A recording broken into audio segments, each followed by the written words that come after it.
Please मुझे मत मारो, बस एक छोटी सी गलती के लिए इतनी बड़ी सजा मत दो। उस आदमी के मुंह से बस इतना ही निकला था कि तभी किसी ने उसे घसीटते हुए बाहर की ओर ले गया और अंधेरे में कहीं गायब सा हो गया।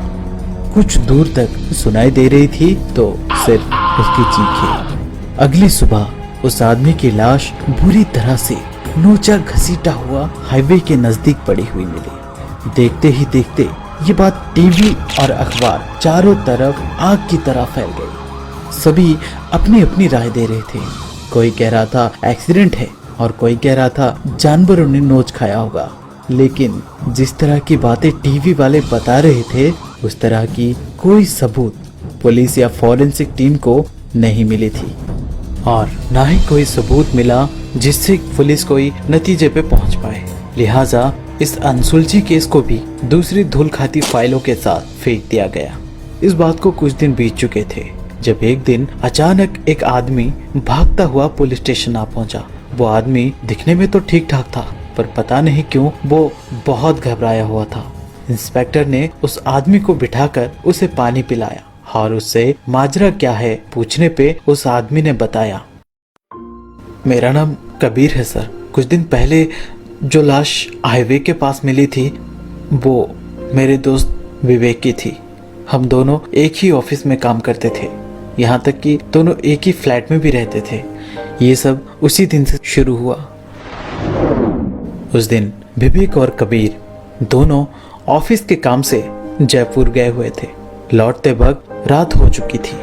हाईवे भी सुनसान था, इसलिए विवेक हाईवे पर गाड़ी बहुत तेजी से दौड़ा रहा था। तभी सड़क के मोड़ पर उन दोनों को एक आदमी खून से लथपथ तड़पता हुआ दिखा। इंसानियत के नाते गाड़ी रोककर विवेक और कबीर दोनों उसकी मदद के लिए उतरे। दोनों ने उस आदमी को उठाकर अपने साथ गाड़ी में अस्पताल की ओर लेकर के जाने लगे थे कि तभी खून ज्यादा बहने से उस आदमी की रास्ते में ही मौत हो गई। यार विवेक, ये तो मर गया यार। इसे इस हाल में अस्पताल लेकर जाएंगे तो लोग हमें ही शक की निगाह से देखेंगे। खामोखा पुलिस केस में फंस जाएंगे यार। विवेक गाड़ी रोककर उस आदमी के सांसें और नब्ज चेक करने लगा। हाँ यार, सच में मर चुका है। तू एक काम कर, पकड़ इसे। तू गाड़ी में जा, मैं 2 मिनट में आता हूँ। विवेक की बात मानते हुए कबीर गाड़ी में चला गया और थोड़ी देर बाद विवेक भी गाड़ी में आ पहुंचा। इससे पहले कि कोई उन दोनों को देखे वो दोनों वहां से चले गए। 1-2 दिन बाद विवेक और कबीर दोनों ऑफिस में थे जब विवेक को एक फोन आया। हेलो, कौन? अच्छा मदद किए हो साहब, मुर्दों को भी नहीं छोड़ा। अब तुम्हारी मदद तो हम करेंगे इस दुनिया से उठने में। उस फोन कॉल के बाद पता नहीं क्यों विवेक बहुत परेशान सा हो गया था। उसने तसल्ली के लिए कबीर से पूछा कहीं मजाक मजाक में वो कॉल उसने तो नहीं करवाया। जब कबीर ने फोन किया ही नहीं था तो वो मानेगा कैसे। उसने कहा, बस एक फोन कॉल की तो बात है और फिर हमने थोड़ी ना मारा था उसे, हम तो उसकी मदद कर रहे थे। वो मर गया तो हमारी क्या गलती है। विवेक अपने आप को समझा लेता है ये सोचकर कि बस एक फोन कॉल ही तो है। ऑफिस से वापस आते वक्त विवेक और कबीर दोनों रोज की तरह रात का खाना बाहर खाकर फ्लैट में पहुंचे। दोनों लेटे लेटे आपस में बात कर रहे थे जब दोनों को नींद आ गई। जब दोनों पूरी तरह से नींद के आगोश में थे तब अचानक कुत्तों के भौंकने की आवाज से विवेक की आंख खुल गई। विवेक पलंग से उतरकर आंखों को मलते हुए खिड़की पर से झांका तो उसने देखा घर के सामने कुछ कुत्ते भौंकते ही जा रहे थे। उसने गुस्से में अपना जूता उठाकर उन कुत्तों पर फेंका उन्हें भगाने के लिए, लेकिन कुत्ते वहां से थोड़ी दूर आगे जाके फिर से उसी ओर देखकर भौंकने लगे। इस बार विवेक को थोड़ा शक सा हुआ तो उसने देखने के लिए दरवाजा खोला। पर अजीब बात थी, वहां उन कुत्तों के अलावा कोई और दिखाई नहीं दे रहा था। विवेक चारों तरफ एक नजर घुमा लेता है, कहीं कोई नहीं दिखा तो वो दरवाजा बंद करके सोने चला गया। थोड़ी ही देर में उसे फिर से एक आवाज सुनाई दी। विवेक दौड़ता हुआ उस ओर गया तो उसने देखा खिड़की का शीशा टूटा हुआ था और टूटी हुई कांच के टुकड़ों के साथ साथ वही जूता घर के अंदर पड़ा था जो विवेक ने उन कुत्तों पर फेंकी थी। एक तो विवेक बहुत थका हुआ था, उस पर ये सब परेशानियां। विवेक चिढ़ सा गया था इन सब चीजों से। उसने जोर जोर से चिल्लाते हुए कहा, कौन है बे? साले हिम्मत है तो सामने आके दिखा। इतना कहते ही विवेक को कोई उस पेड़ के पीछे से निकलकर दरवाजे तक आता हुआ दिखा।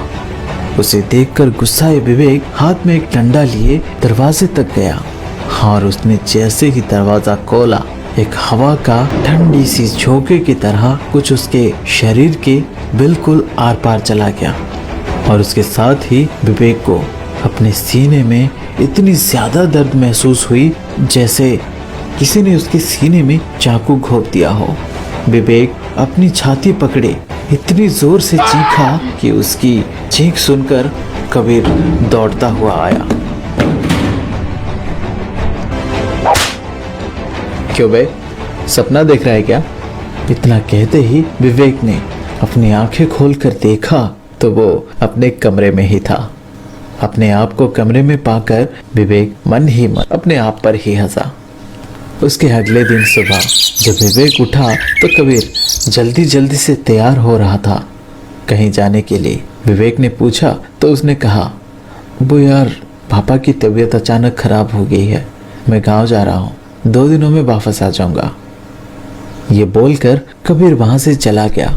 उस रात विवेक रोज की तरह घर पहुंचकर फ्रेश होने बाथरूम चला गया, लेकिन उस रात विवेक के बाथरूम में घुसते ही उसे ऐसा लगा जैसे कोई जूते पहने पूरे घर में घूम रहा हो।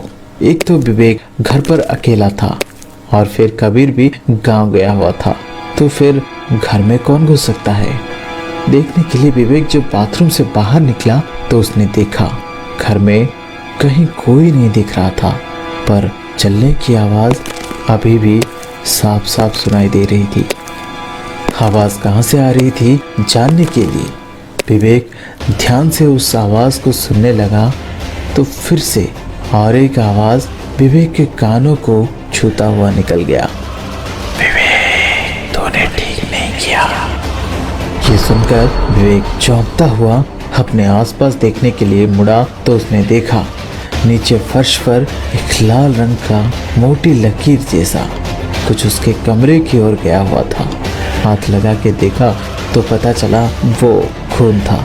विवेक उस निशान को फॉलो करता हुआ उसके कमरे तक गया तो उसने देखा पलंग पर जो गद्दा पड़ा था वो सरका हुआ था। विवेक दौड़कर उस पलंग के पास गया और पागलों की तरह कुछ ढूंढते हुए, ये नहीं हो सकता, वो मेरा है। तभी किसी ने पीछे से कहा, चुराई हुई चीज कभी अपना नहीं होता।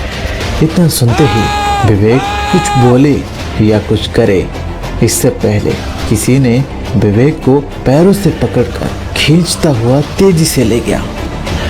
विवेक अपने आप को बचाने की कोशिश में अपना हाथ पैर मारने लगा तो शायद वो उसके हाथ से छूट गया।